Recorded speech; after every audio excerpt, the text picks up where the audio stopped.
여러분 안녕하세요.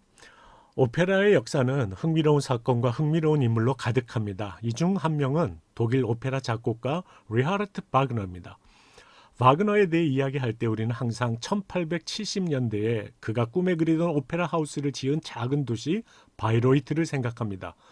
독일 바이에른주의 북쪽에 위치한 바이로이트시의 페슈필 하우스와 바그너, 그리고 그의 유명한 반지 사이클에 대해 오늘 간략히 말씀드리겠습니다.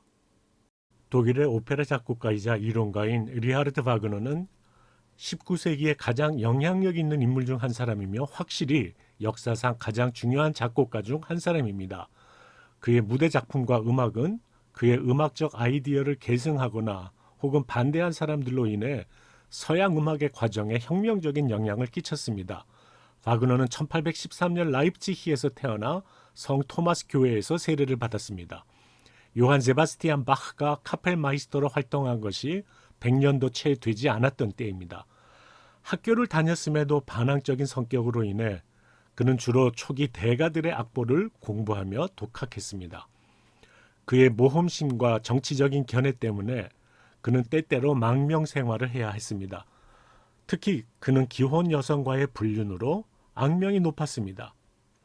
그가 망명 생활을 해야 했던 또 다른 이유이기도 합니다. 또 다른 유부녀의 불륜, 그것도 24살이나 연하인 헝가리 피아니스트이자 작곡가인 프란츠 리스트의 사생딸 코지마 리스트와의 관계는 그의 마지막 불륜이자 제일 큰 것이었습니다. 코지마는 바그너의 작품을 잘 지휘하는 것으로 이름이 높았던 지휘자 한스 폰 뷸러와 결혼 중이었음에도 불구하고 리하르트 사이에 세 자녀를 탄생시켰습니다. 1930년에 죽은 코지마는 거의 반세기 가까이 리하르트보다 더 오래 살았습니다. 1845년에 작곡된 그의 오페라 탄호이저를 시작으로 그의 미래 작품은 모두 게르만 전설의 바탕을 두고 있습니다. 그의 이름은 이제 Unendliche Melodie, Gesamtkunstwerk, Leitmotiv와 같은 여러 용어와 연결됩니다. 그의 혁명적인 음악적 무대 작업에서는 오케스트라가 막 전체에 걸쳐 음악을 쉬지 않고 연주합니다. 인물, 감정, 행동을 오케스트라가 단독으로 표현하기 때문이죠. 이것은 합창단, 레치타티브, 아리아 등이 많았던 다른 오페라와 크게 다른 점입니다. 따라서 독일어로 라이트 모티프가 포함된 끝없는 멜로디를 사용했는데 문자 그대로 라이트 모티프란 주요 모티브 혹은 음악적 명암이라고도 부를 수 있겠습니다. 드라마의 등장인물, 아이디어, 사물과 동일시되는 작은 음악적 아이디어가 모티브로 표현되는 것입니다. 그는 그의 오페라를 게잠트 쿤스트베르크라고 불렀습니다. 전체 예술 작품을 뜻하죠. 그는 오페라가 음악과 노래, 연기뿐만 아니라 무대 디자인, 조각, 회화, 문학, 시, 건축까지 포함한다고 믿었기 때문에 이렇게 말한 것입니다. 바그너의 가장 유명한 작품은 Der Ring des Nibelungen, 한국말로는 반지 사이클 혹은 링 사이클, 그리고 영어로는 Ring of the Nibelung 이렇게 이야기합니다. 모두 4개의 음악 드라마로 구성되어 있습니다. 첫 번째 음악 드라마는 Das Rheingold, 두 번째 Die Walküre, 이어서 Siegfried, Die Götterdämmerung 이렇게 4개의 음악 드라마입니다. 이들은 1848년에서 1876년 사이에 작곡되었습니다. 이 작품은 약 16시간 반 동안 지속됩니다. 일반적으로 4일 연속 또는 하루 건너 4일 저녁에 연주됩니다. 줄거리는 세계를 지배하는 힘을 부여받는 마법의 반지를 중심으로 전개됩니다. 니벨룽족의 난쟁이 알베리히가 라인강에서 처녀들에게서 훔친 금으로 반지를 주조했습니다. 비슷한 스토리가 생각나지 않나요? 그렇죠. 톨킨의 반지의 제왕 이야기와 매우 흡사합니다. 그러나 톨킨의 반지의 제왕이 1950년대에 출판된 반면 바그너는 이미 1840년대에 그의 반지 사이클에 대해 작업하고 있었다는 것을 상기시켜 드리겠습니다. 바그너는 항상 자신의 작품을 공연할 수 있는 자신만의 오페라 하우스를 갖고 싶어 했습니다. 그리고 이것은 1860년대에 그가 뮌헨과 드레스덴의 오페라 하우스에서 있었던 문제들 이후에 더욱 분명해졌습니다. 그에게 마르크 그라프 오페라 하우스를 사용할 수 있다는 제안이 들어왔습니다. 1740년대에 브란덴부르크 바이로이트의 후작이었던 프리드리히와 그의 아내 윌헬미네를 위해 바이로이트에 지어진 극장입니다.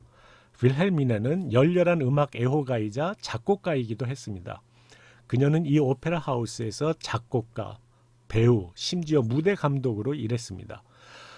바이로이트의 마르크 그라프 오페라 하우스는 1758년 그녀가 사망한 후에도 좋은 상태로 남아 있었습니다. 그러나 바그너의 대규모 작품을 하기에는 무대와 오케스트라 피트가 너무 작았습니다. 그리고 이것은 바그너에게 있어서 선택사항이 아니었습니다. 이 시기에 바그너 오페라는 최대 125명의 오케스트라 단원이 들어갈 장소가 필요할 수 있었고 때문에 오페라 하우스를 새로 건설하는 아이디어가 탄생했습니다. 바그너는 바이에른 북부의 작은 도시인 바이로이트를 좋아했습니다. 계획은 뮌헨에 지으려다 이루지 못한 오페라 하우스에서 가져왔고 1872년 이곳에서 공사가 시작되었습니다.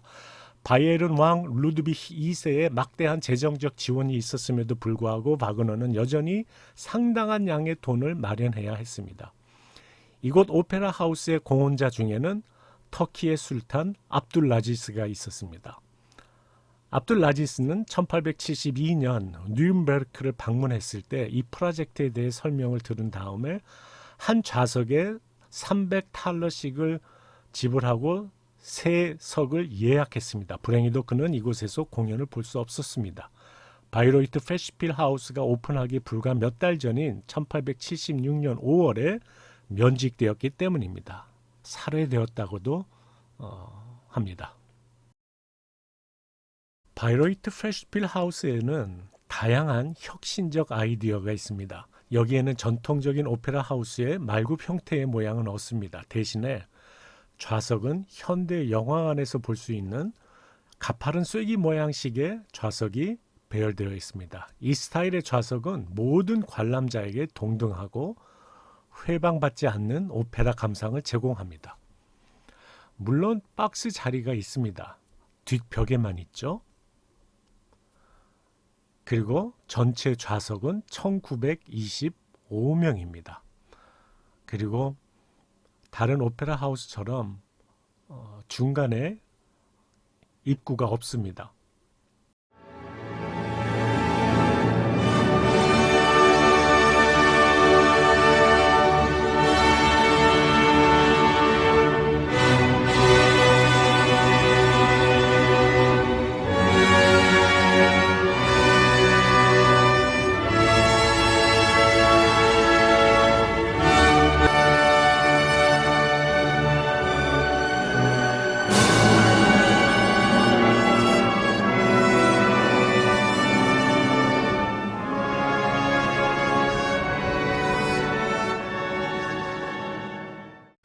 지금까지 건립된 가장 큰 목재 구조물 중 하나인 페시필 하우스의 특징 중 하나는 이중으로 된 앞무대입니다.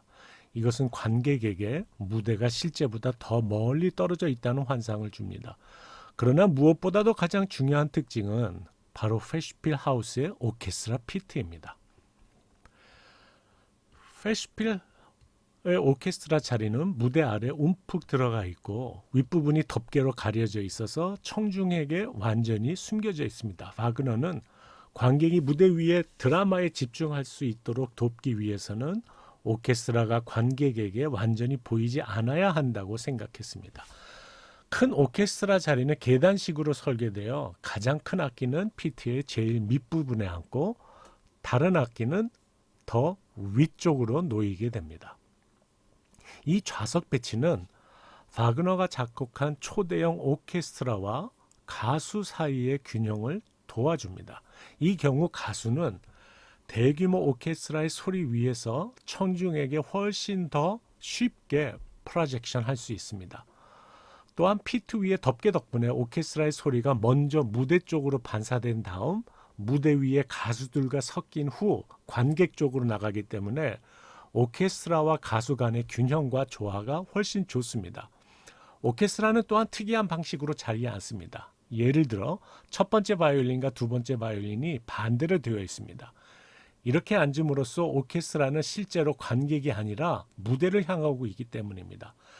이것은 비정상적으로 큰 피트임에도 불구하고 여전히 거대한 오케스트라 사이즈로 인해 그것은 정말 붐빕니다.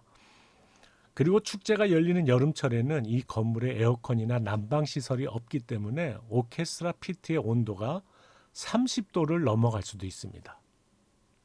이 때문에 공연자들은 관객에게 보이지 않기 때문에 피트에서 아주 가볍고 공식적인 옷이 아니고 편안한 옷을 입을 수 있습니다. 이 오케스트라석에 출연자 1인당 1제곱미터 미만의 자리밖에 없습니다. 프레시필 하우스는 바그너의 무대 작품, 특히 링 사이클을 위해 지어졌습니다. 객석에 들어서면 관객들은 어두컴컴한 홀을 마주하게 됩니다. 이 건물에는 난방도 에어컨도 없기 때문에 어떤 소리도 공연을 방해할 수 없습니다. 라인골트 전주곡의 첫 음이 들리면 전체적인 음향적 특성으로 인해 소리가 어디에서 오는지 정확히 알 수 없으며 16시간 동안의 전설의 모음이 시작됩니다. 프레시필 하우스의 개관은 1873년 여름으로 계획되었지만 재정적 어려움으로 인해 오프닝은 1876년 여름이 되어서야 열릴 수 있었습니다. 링사이클의 첫 공연은 1876년 8월 13일에서 17일 사이에 이곳에서 이루어졌습니다. 그리고 축제는 6년 후인 1882년에 두 번째로 반복될 수 있었습니다. 그의 마지막 오페라 파르시팔이 이 해에 초연되었고 이듬해인 1883년 바그너는 이탈리아의 베네치아에서 심장마비로 세상을 떠납니다.